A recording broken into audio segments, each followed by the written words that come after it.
After the end of World War II, the world was split into two, East and West. This marked the beginning of the era called the Cold War.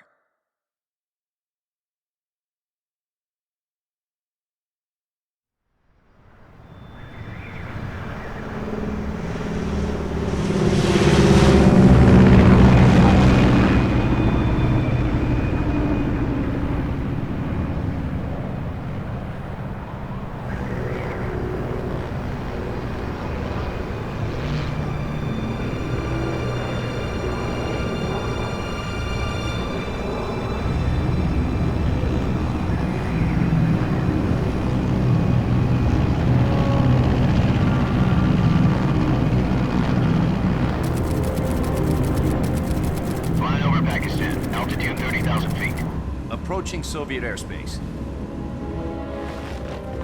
20 minutes to drop off. Commencing internal depressurization. Equipment check. Arm main parachute. All right. You ready to go? Drop zone still showing a high pressure mass. Cav okay. Good. We've got high visibility.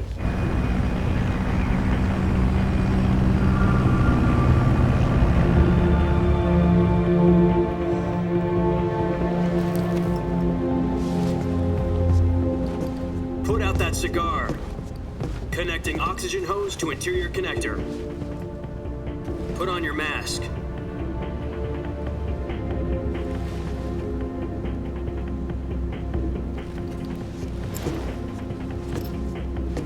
Does this panty waste know what he's doing? Approaching release point. 10 minutes to drop off. Hey, are you deaf? He said put out the cigar and put on your mask.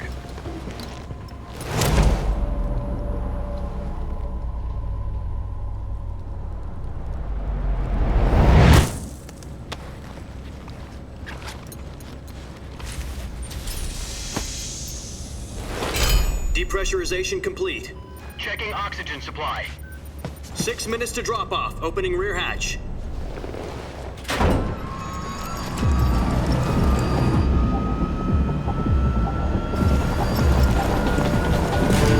Sunrise.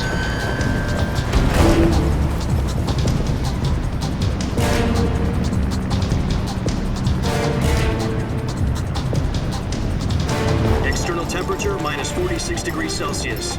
2 minutes to drop off. Stand up. You'll be falling at 130 miles per hour. Try not to get frostbite from the wind chill. 1 minute to drop off. Move to the rear. Activate bailout bottle. This is one for the history books. The world's first halo jump. 10 seconds to drop off. Stand by. Status okay. All green. Prepare for drop off. Countdown. 5, 4, 3, 2, 1. Spread your wings And fly. God be with you.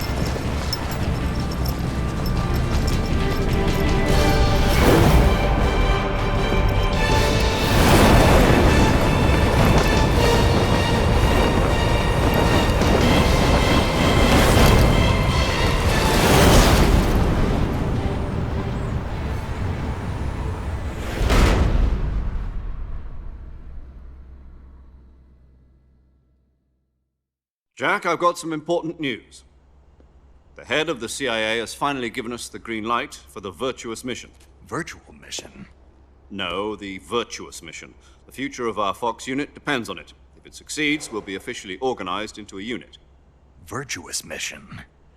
Sounds like some kind of initiation ritual.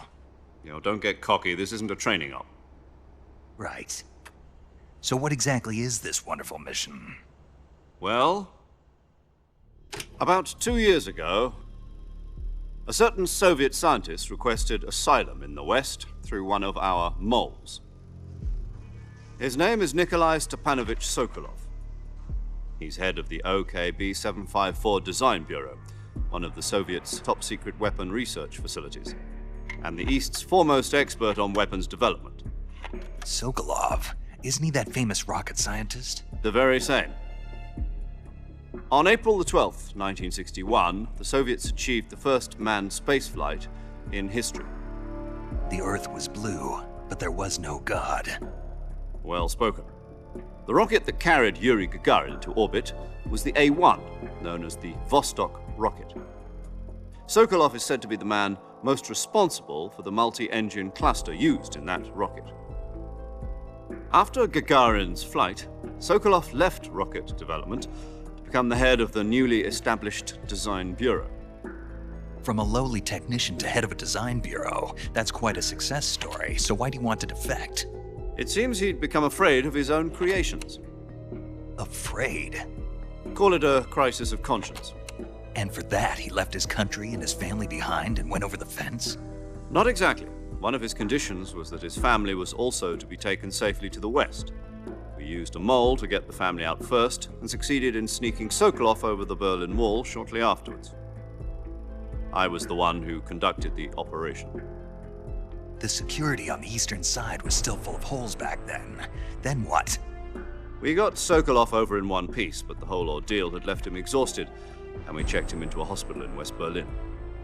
It took him 2 weeks and more than 600 miles to get from the research facility in the Soviet Union to Berlin. He was in no condition to say anything coherent. And it was only a week later that we had something much bigger on our hands. The Cuban Missile Crisis. October the 16th, 1962, President Kennedy received word that the Soviets were in the process of deploying intermediate-range ballistic missiles in Cuba. The President demanded that the Soviets dismantle and remove the missiles. At the same time, he announced a naval blockade to prevent further missile shipments from reaching Cuba. But the Soviets didn't back down, instead placing their armed forces on secondary alert. Soviet transport ships carrying missiles continued on course towards Cuba. US and Soviet forces went on alert for an all-out nuclear war. Frantic negotiations were conducted through the UN's Emergency Security Council and unofficial channels to end the hair-trigger standoff. Finally, on October the 28th, the Soviet Union agreed to remove its missiles from Cuba.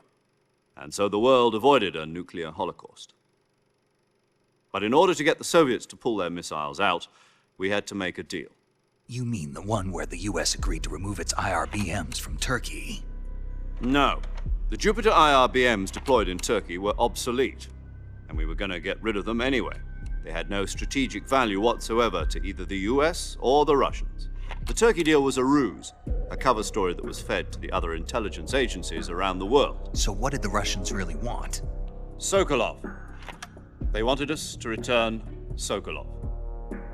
You mean the Soviets pulled out of Cuba just to get their hands on Sokolov? That's right. What the hell was he working on? At the time, we had no idea. We were running out of time.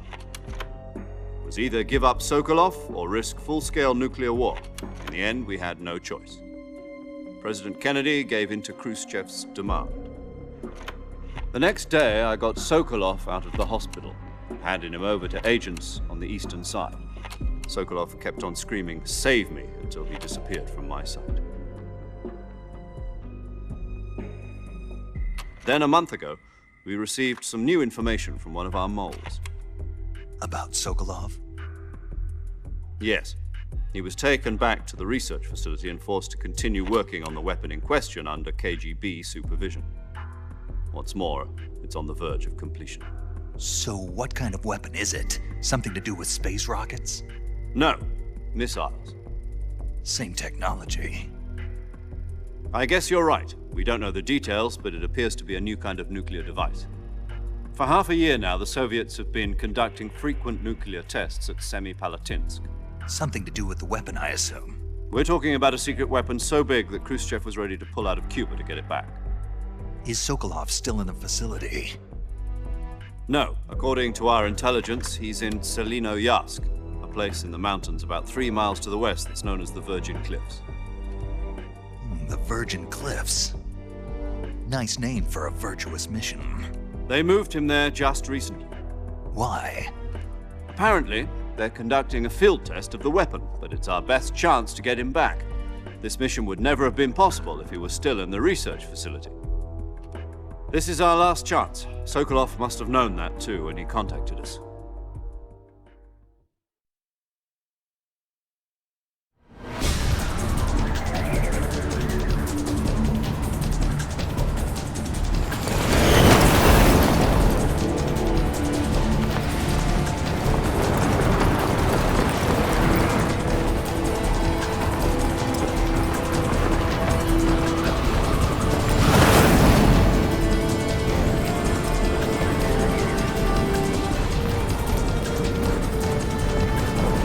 Listen up, Jack.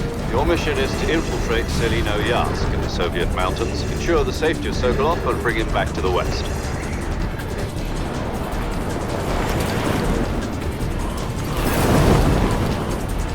If we don't get Sokolov back before that weapon is complete, we'll be facing a major crisis.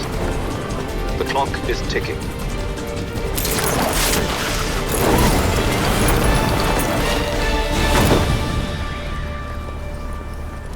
Once we've confirmed the rescue of Sokolov, stand by at the recovery point. A recovery balloon will be dropped at that point. Helium will be pumped into the balloon to inflate it. The process takes about 20 minutes. Once it's complete, the gunship's arm will latch onto the balloon and pull it up. The Fulton surface-to-air recovery system. I'm familiar with the theory. Take it easy. It's been combat-proven. Do you think Sokolov is up to it? The shock will be less than during a parachute jump, and the arm can handle up to 500 pounds. So you're planning on going over the border in a single combat Talon? She's equipped with two 6-barrel 20mm Vulcan cannons, as well as two 40mm machine guns. Sounds like she could hold her own against a battalion of tanks. Even with the fuel in the reserve tank, we're facing a 4-hour time limit. If all goes well, it shouldn't take more than a few hours. Home in time for dinner. But if anything goes wrong, you'll be eating dinner, breakfast, and all the rest of your meals in the jungle.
Do you copy?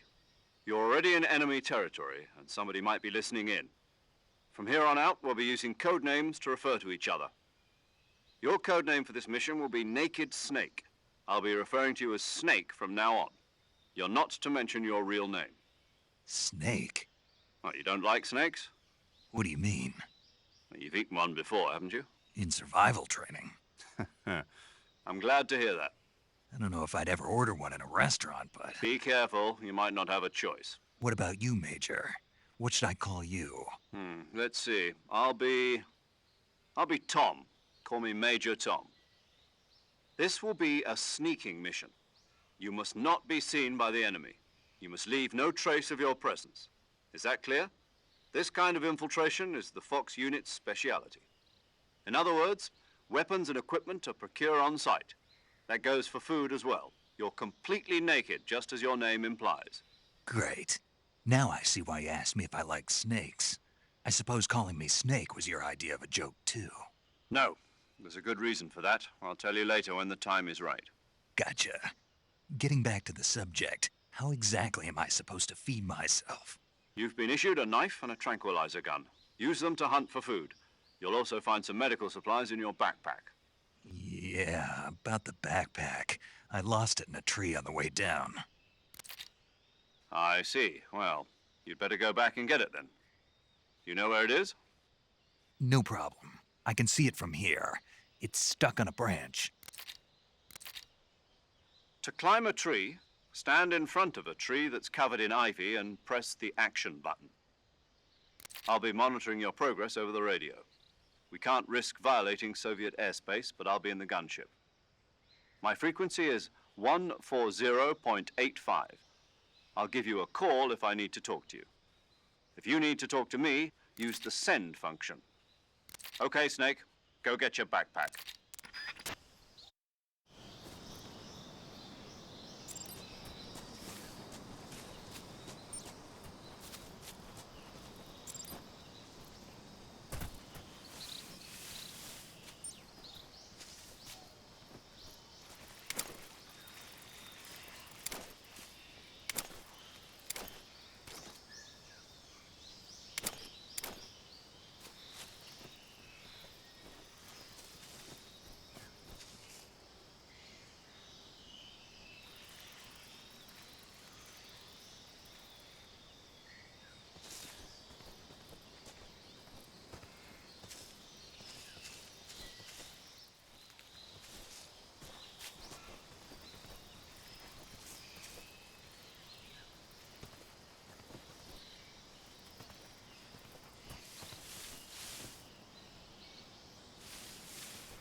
I see you've retrieved your backpack, Snake. To equip a weapon, it's necessary to take it out of your backpack. In the survival viewer, choose Weapon from the backpack. Your available weapons will be displayed in a list on the screen. From that list, choose the weapon you want to equip and press the Enter button. For other equipped items, just do the same thing from Item. Got it. Use the survival viewer backpack. Yep, that's right. Survival is fundamental to this mission. After you've been out in the field for a while, your stamina will start to drop. If your stamina gets too low, it'll affect your performance. You won't be able to shoot accurately, for example, and your wounds won't heal as smoothly. Keep an eye on your stamina so you don't run out. To recover lost stamina, you can hunt for local flora and fauna. You can use either your tranquilizer gun or your knife to hunt. My only weapon is a Mark 22 Hush Puppy tranquilizer gun? That's right. It's been fitted with its own suppressor. However, the suppressor will deteriorate every time you fire. Once its durability reaches 0, the noise suppression effect will be gone. So don't get too trigger-happy with it. The suppressor's durability is shown in the icon. Any weapons and equipment beyond what you're carrying now, you'll have to find as you go. I have to find my own weapons and equipment? Whose crazy idea was this anyway? Solo covert actions are standard Fox operating procedure. You can't leave any traces of your presence. No weapons, equipment, footprints, sweat, or bodily waste. The same goes for bullets and cartridges, too. Your presence in enemy territory is already a violation of international conventions of warfare. There aren't supposed to be any American soldiers in Russia. It could spark an international incident. You can't let anyone see you. You can't let the enemy know you're there. This is a stealth mission. You're a ghost, Snake, in every sense of the word. And there'll be no rescue if you're captured.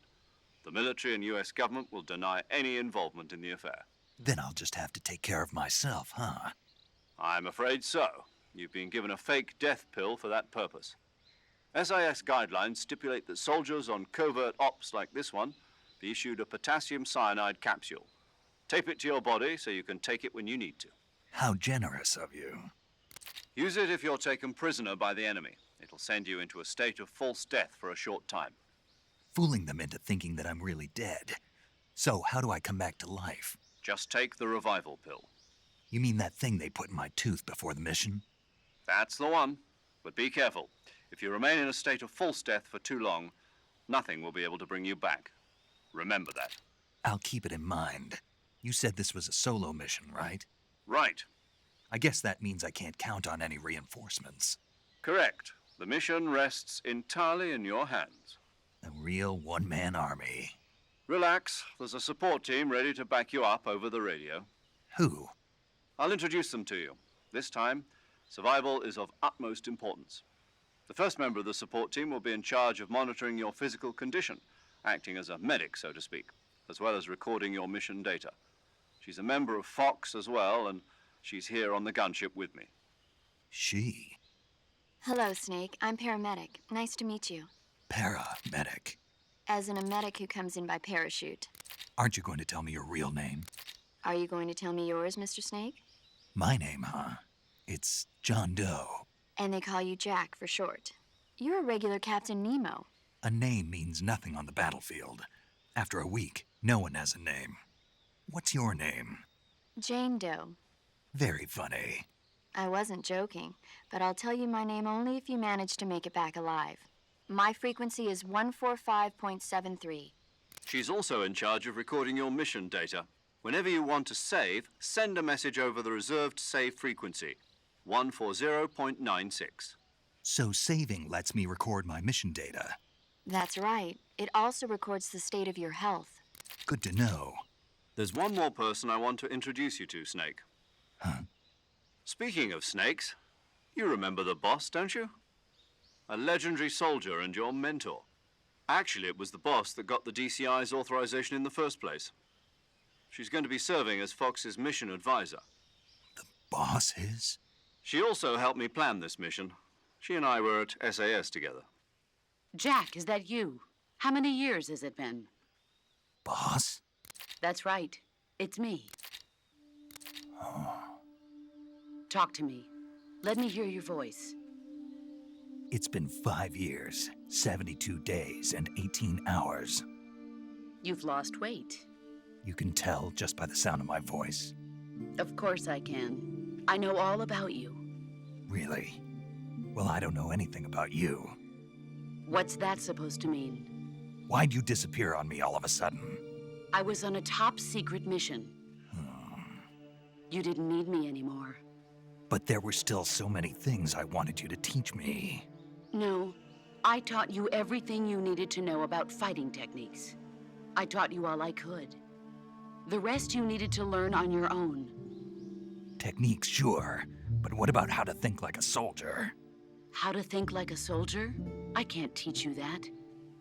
A soldier needs to be strong in spirit, body, and technique. And the only thing you can learn from someone else is technique. In fact, technique doesn't even matter. What's most important is spirit. Spirit and body are like two sides of a single coin. They're the same thing. I can't teach you how to think. You'll just have to figure it out for yourself.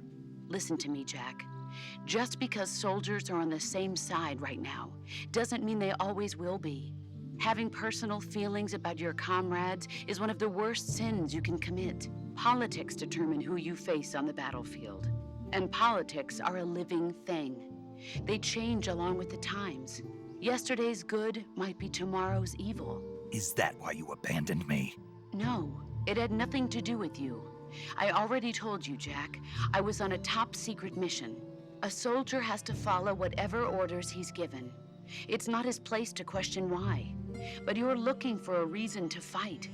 You're a natural-born fighter, but you're not quite a soldier. A soldier is a political tool, nothing more. That's doubly true if he's a career soldier. Right and wrong have no place in his mission. He has no enemies and no friends. Only the mission. You follow the orders you're given. That's what being a soldier is. I do whatever I have to get the job done. I don't think about politics. That's not the same thing. Sooner or later, your conscience is going to bother you. In the end, you have to choose whether you're going to live as a soldier or just another man with a gun. There's a saying in the Orient, loyalty to the end. Do you know what it means? Being patriotic. It means devoting yourself to your country. I follow the president and the top brass. I'm ready to die for them if necessary. The president and the top brass won't be there forever. Once their terms are up, others will take their place. I follow the will of the leader, no matter who's in charge. People aren't the ones who dictate the missions. Then who does? The times. People's values change over time, and so do the leaders of a country. So there's no such thing as an enemy in absolute terms. The enemies we fight are only enemies in relative terms, constantly changing with the times. As long as we have loyalty to the end, there's no point in believing in anything, even in those we love. And that's the way a soldier's supposed to think? The only thing we can believe in with absolute certainty is the mission, Jack. All right, but do me a favor. What is it? Call me Snake. Snake. Oh, right. Your codename is Snake. It suits you well. That's right. The legendary unit that the boss put together during World War II was a snake. The Cobra unit, a group of heroes that brought the war to an end and saved the world. As long as you've got a legendary hero backing you up, you'll be fine. Isn't that right, Snake? Yeah, I can't think of anyone else I'd rather have with me. Oh, and one more thing, boss. Yes? It's good to hear your voice again. Same here. After all, who knows if either of us will make it out alive? Snake, you are always best at urban warfare and infiltrating buildings. But this is the jungle. Survival is going to be key. Those CQC techniques I taught you are sure to come in handy. CQC? Close quarters combat, huh? I've been in the Green Berets for the past few years. I'm probably pretty rusty. Not to worry. I'll be here to help you remember. After all, this is your first actual survival mission. I'll be supporting you over the radio. Where are you, boss? Next to the Major? The boss is communicating with us by radio from aboard a Permit-class submarine in the Arctic Ocean. My frequency is 141.80. Call me if you need my advice on battle techniques. Gotcha. Your mission is to retrieve Dr. Sokolov. Dr. Sokolov is being held in an abandoned factory located to the north of your current position. Avoid heavy combat and don't let anyone see you. Don't forget that this is a stealth mission. Snake, try to remember some of the basics of CQC.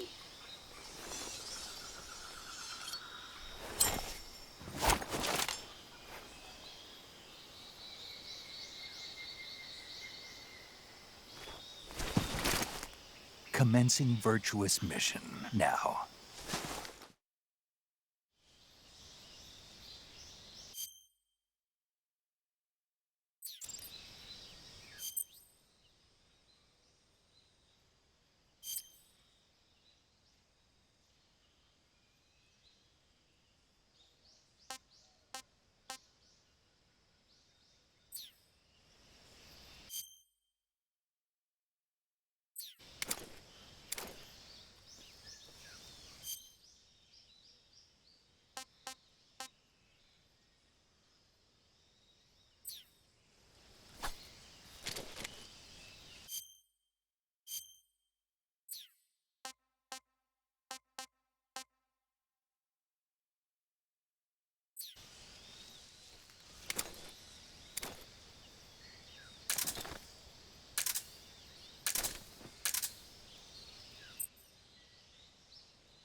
Saving the game, Snake?